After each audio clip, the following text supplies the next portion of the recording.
Kuha na niya. Gidala ato ni ma'am.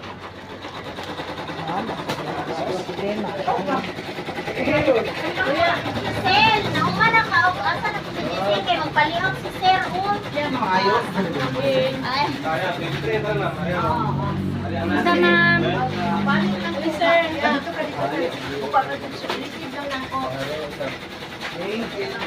Isuot mo. Salad. Isa lang pwede mo? Inundot, sir. Suot sir, suot. Isuot lang, isuot. Pwede ba? Tumugod lang, dapat yung beauty ba? Sino pwede na yun? Si ma'am. Ay, si ma'am. Ma'am. Tatlo, ma'am. Uy, sarado lang puntahan mo. Kay pabubuk mo pa ta. Hindi, kasunod. Okay, dito sa Mark Doris Garments, no, sa Barangay City Heights, sa Parinti Street. Nagapanghatag sila og sabli t-shirt diri. Ka t-shirt ni Duterte.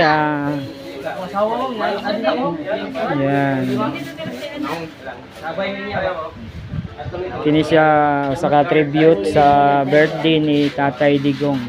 Salamat, ma'am. Ayan.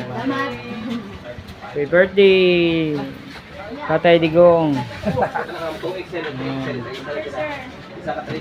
Amo na sila gini ang ipangtagaan og t-shirt.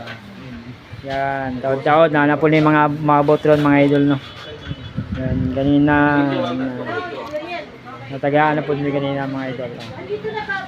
Ayan. Okay.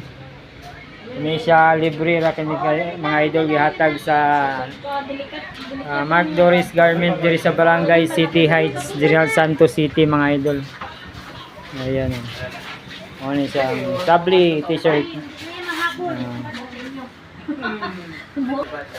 Kik, katong gusto mag-abel og free t-shirt ni Tatay Digong, no. Adto lang mo diri sa Mark Doris Garment sa Barangay City Heights, Aparinti Street. Yan, diri ni siya Aparinti Street mga idol. Ayan, mo ni siya ang t-shirt na ginapanghatag mga idol, no. Katong mga solid Duterte, arat na. Hay free t-shirt diri sa Mark Doris Garments, Barangay City Heights, Santos City. Salamat. Duterte.